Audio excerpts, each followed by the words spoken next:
Class is now in session. I'm Professor Hockey, and today we will be recapping the first day of the NHL Play-In rounds. And before I get into the games, there are a couple things I want to talk about. The first one is the amount of penalties that were actually called during these 5 games. It seemed like every game was sort of a parade to the penalty box for both teams involved, which is quite strange as technically these play-in rounds are considered the playoffs, and normally in the playoffs refs will be very, very wary to actually blow the whistle. They'd rather let the teams play, and so there are usually minor cases of hooking or tripping or interference especially, which go uncalled, and normally you'll see maybe only the real egregious type of penalties called, and as such maybe 2 to 3 power plays per team in each game. And so it was kind of strange for certain games to have 6 to 7 to maybe even 8 power plays for a specific team. So we'll see if that evens out past this first day. Maybe the players are a bit more loose because of this large break that they've had since the last time they played any meaningful hockey games.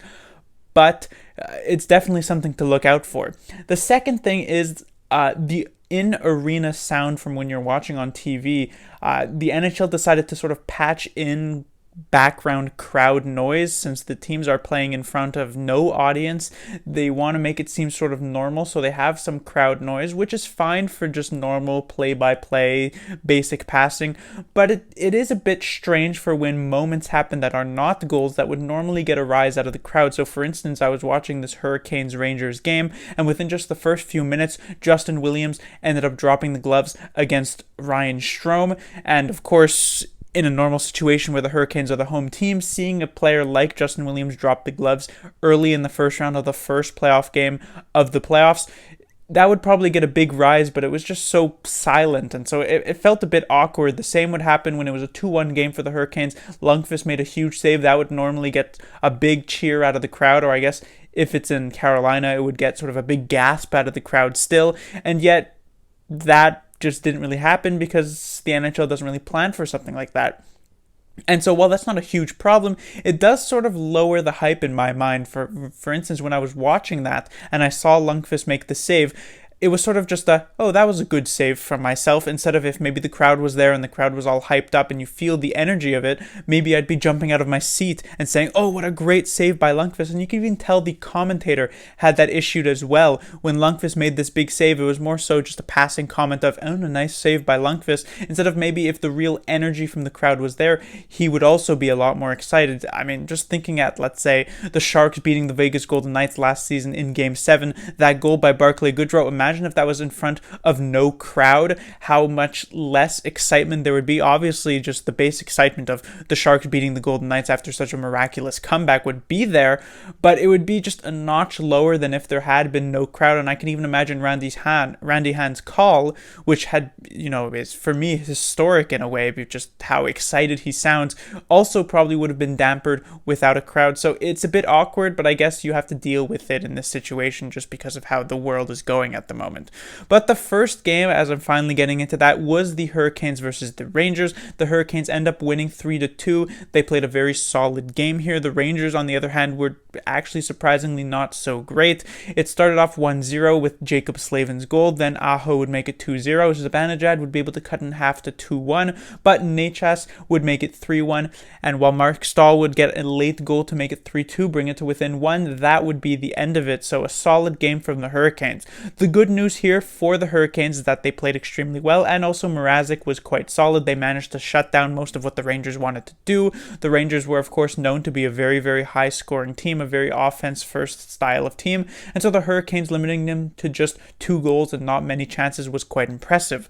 The bad news here for the Hurricanes is that they played exceptionally well, maybe not exceptionally well, but they played very well, and yet they still only won by a single goal. So if the Rangers are able to elevate their play and the Hurricanes are not able to match that, they could end up in a bit of trouble. The good news for the Rangers here is their goaltending situation ended up working out for the best. Now, the Rangers were coming into this playoffs with both Shesterkin and Lundqvist, and it seemed as though Shesterkin was going to get the majority of the starts because during the regular season, Lundqvist had been struggling. He had the worst regular season of his career, and Shesterkin came over. He looked very, very good in the about dozen games he played.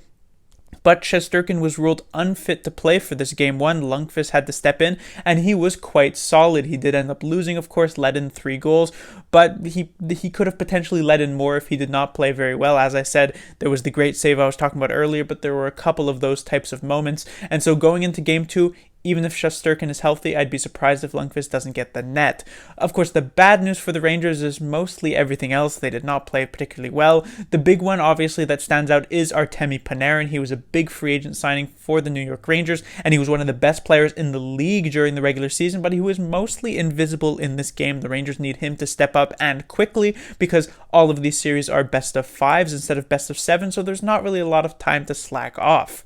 That brings us to the next game, Oilers versus Blackhawks. The top seed in the Western Conference was the Edmonton Oilers, and they lost here 6-4. And it started off pretty well for the Oilers. They got the first goal of this game within just the first couple of minutes. It was McDavid on the power play. It looked like the Oilers could clean up in this game, but the Blackhawks rattled off 4 unanswered goals in the first period from Strome, then Taves, then Saad, and then Taves a second time to take a 4-1 lead into the first intermission. While for the rest of the games, the Oilers did technically outscore the Blackhawks, they would still end up losing this game.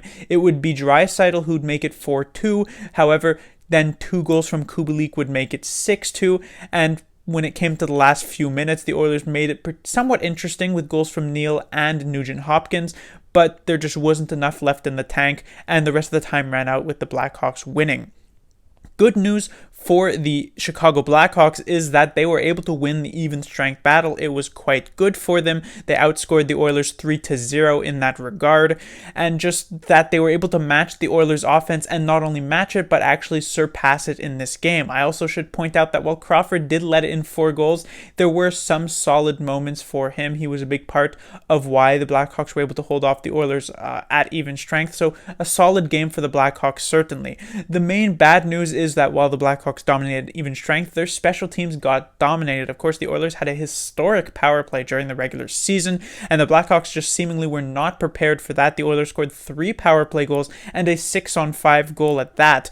And so if the Blackhawks want to be able to win this series, they cannot depend on scoring 6 goals every game, so they need to be able to limit what the Oilers can do on the power play, especially if the rate of penalties of these playoffs continues the way it does.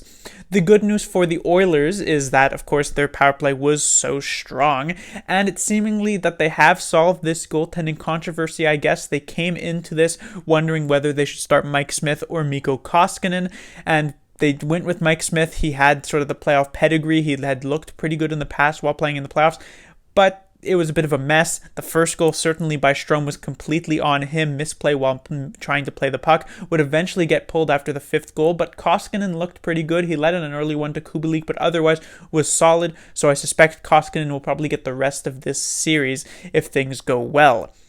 The bad news for the Oilers is sort of what was the good news for the Blackhawks. They were very powerless at even strength. Now, the Oilers aren't necessarily the most deep team offensively, but even players like McDavid and Draisaitl had sort of been stumped there at even strength. So while the power play was rolling, you cannot necessarily depend on that, especially in the playoffs. Hopefully the amount of penalties actually goes down as the play-ins get further in. But the Oilers really need some even strength play, and it shouldn't be too difficult against a Blackhawks defense that really isn't all that great. So we'll see how things go. The Oilers are certainly still in this series, but they're down 1 game now, and in a best of 5, could be tough. Moving on to the next game, it is the Islanders versus the Panthers. The Islanders end up taking the victory 2-1, and this was a game that, it wasn't the most exciting game, as basically every Islander game is. They're usually quite grindy, quite low scoring, and there isn't necessarily much going on, but I was seemingly wrong about my prediction that the Islanders wouldn't be able to get up to speed. They seemed to be playing their system pretty well, and while there were a few holes here and there where the Panthers were able to potentially break through, they managed to stifle them quite well. It was Pajot getting the early 1-0 lead. Beauvillier would make it 2-0 going into the second intermission. It was 2-0 Islanders. They gave up an early one in the third period that gave the Panthers some hope, but no other goals were there for them, and they closed it out 2-1. Good news for the Islanders is basically that they managed to bring their game back up to the level that it had been at in the regular season, and they're going to try and choke out the Panthers, try to limit their offensive opportunities. And so while the Islanders aren't going to score many goals, they're going to hope that they're still going to score more more than what they limit their opponent to.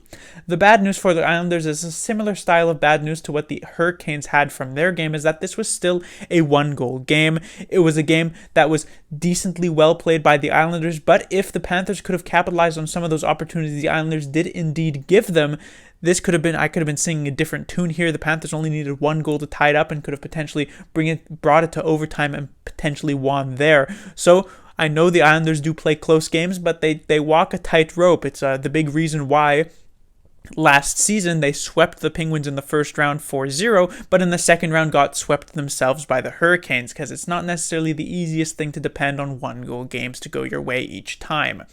In terms of good news for the Florida Panthers is that Sergei Bobrovsky was a big question mark coming in, but he certainly proved himself during this game. He was basically the only bright spot here for the Panthers, really tried to keep them alive, and while they ended up losing this one, Bobrovsky could be this sort of beacon of hope that would allow the Panthers to actually get back in this series. Of course, it shouldn't be forgotten that he was a huge part in one of the biggest upsets in NHL history when the Blue Jackets swept the Tampa Bay Lightning last season. This was a big reason why the Panthers gave him such a monster contract, and we'll see if Bobrovsky can continue to live up to that, because they really need him to play very well in a series that's going to be as close as this one will be, if they want a chance to win.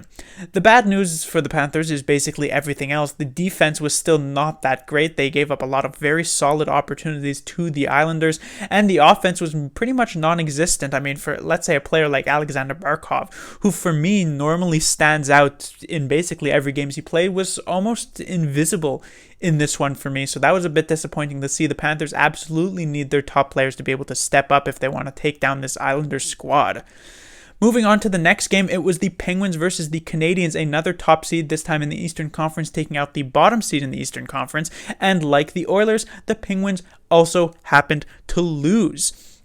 So this was a day of upsets, I guess you could say. The Canadiens actually took an early 2-0 lead in this one with Kotkaniemi and Suzuki scoring. However, the Penguins would tie it up with Crosby and Rust in the second period, and it seemed as though the Penguins would be able to take over from there, but it would actually remain scoreless until overtime, where Jeff Petrie would end it and get the victory for the Canadiens. So a very, very good win for them. The good news for the Canadiens is the fact that Carey Price has seemingly returned. It was always basically the big question going into this series was, well, the Penguins are going to win unless Carey Price can perform some sort of miracle, and in this first game, he has definitely done so. This is why so many people refuse to count Carey Price out. Yes, he didn't have the best of regular season. Yes, he has sort of fallen off as many people's top goalie in the league. Let's say 3-4 years ago, you'd always say Carey Price was the best. Now you don't really have that, but so many people were not so quick to abandon, because a player who shows the potential to have once been the best goaltender in the league can potentially return to that level, and Carey Price has done that here tonight. Now, the bad news for the Canadiens is whether or not he can continue to do that for 2 more games in this series, because from having watched this, while I thought the Canadiens would have gotten more crushed from just offensively and defensively, they did still seem to be a step behind the Penguins for a lot of this game, and so if the Penguins could find a way to beat Carey Price, even with this 1-0 lead in the series, the Canadiens could be in a bit of trouble. So that's really the bad news here, is that how long can Carey Price actually be able to steal these games for the Canadiens to actually win this series? The good news for the Penguins is that they also came into this playoffs with a goaltending controversy of their own. Matt Murray or Tristan Jarry. Tristan Jarry had been the better goaltender in the regular season. Matt Murray had not looked very good. But of course, Matt Murray was also the goaltender who brought the Penguins to their 2 most recent Stanley Cups in 2016 and 2017. So they go with Matt Murray here tonight, and he actually looked pretty solid. He of course did get outdueled by Carey Price, but there are very few goaltenders in the NHL who would have not gotten outdueled by Carey Price in this game. Actually, I don't know if there's any goaltenders in the NHL who wouldn't have gotten outdueled by Carey Price in this game, but it's good that the Penguins were able to get this at least seemingly solved here in this first game. The bad news, of course, for the Pittsburgh Penguins is the fact that they are indeed down this game, and they're staring down Carey Price. They basically absolutely need to find a way to be able to get through Carey Price. There were moments in this game where it seemed like it was going to be able to happen, but they could only get just these 2 goals. And as I said, these are 5-game series. You don't have as much time as you normally do in a 7-game series to figure out these types of how to counter a certain play style. And carry price is very, very good. So we'll see if the Penguins can actually manage to do so. They could be in danger of once again embarrassing themselves, because recall last season they were swept in the first round by the Islanders. They definitely don't want something like that to happen here again, and losing in the qualifying round to a team that should not have even been in the playoffs had a normal regular season occurred is not a really good look.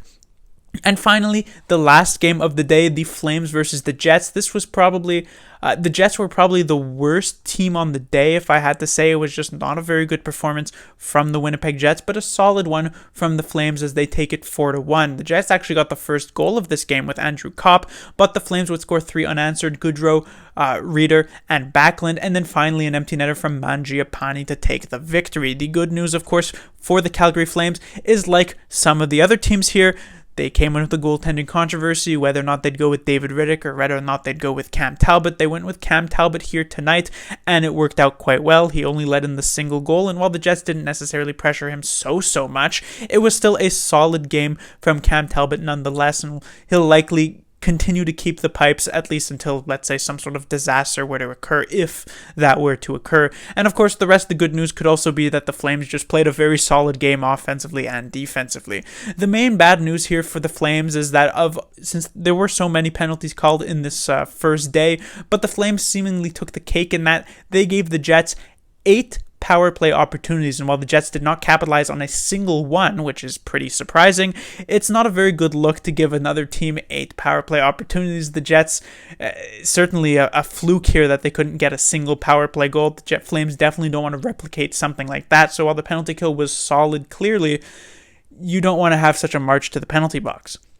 The good news for the Jets, and there isn't really that much of it, is that Connor Hellebuck, it was wondered, he was very good in the regular season, maybe the best goalie in the NHL during the regular season. It was wondered if 4 months later he could sustain that performance, and seemingly he has been able to. He did let in 3 goals, and of course the Jets did end up losing, but he's probably the last person to put blame on in this one. Hellebuck could be the way that the Jets actually dig themselves out of this 1-0 hole at the moment, as long as the rest of the Jets can improve, because that is the bad news of this game, is that the rest of the Jets were quite bad. But I guess the biggest bad news for the Jets stands out more so with a couple of injuries sustained. The first one I'll talk about is Patrick Laine. This one might not be all that serious. He ended up leaving the game in the third period, seemingly some sort of hand injury, but I wouldn't necessarily be too surprised, especially since it's the playoffs, to see him back for the following game. But of course, the major injury was Mark Scheifele early on in the first period, and Mark Scheifele is a huge part of this Jets team, maybe a big reason with him going down why the Jets looked so sort of out of sorts for the rest of the game.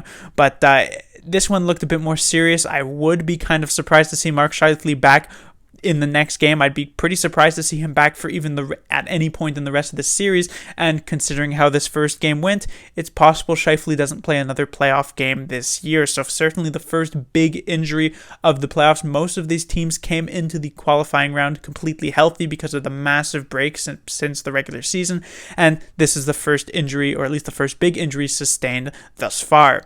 But that will do it for this recap. In terms of my predictions, didn't go so well. Obviously, I had predicted the Penguins would win in 4 games. I had predicted that the Panthers would win in 4 games, and I predicted the Jets would win in 4 games. And not only did that seemingly not pan out, it's not looking particularly good, as the Canadiens win the first one, the Flames win the first one, and the Islanders win the first one. So basically, the Jets, the Panthers, and the Penguins have to win out for me to be correct in those. In the other two, I had the Hurricanes in 5. That one's still looking pretty good. I had the Oilers in 5. That one's still looking possible. But it seems as though my predictions were maybe a bit off for these qualifying rounds. Class dismissed.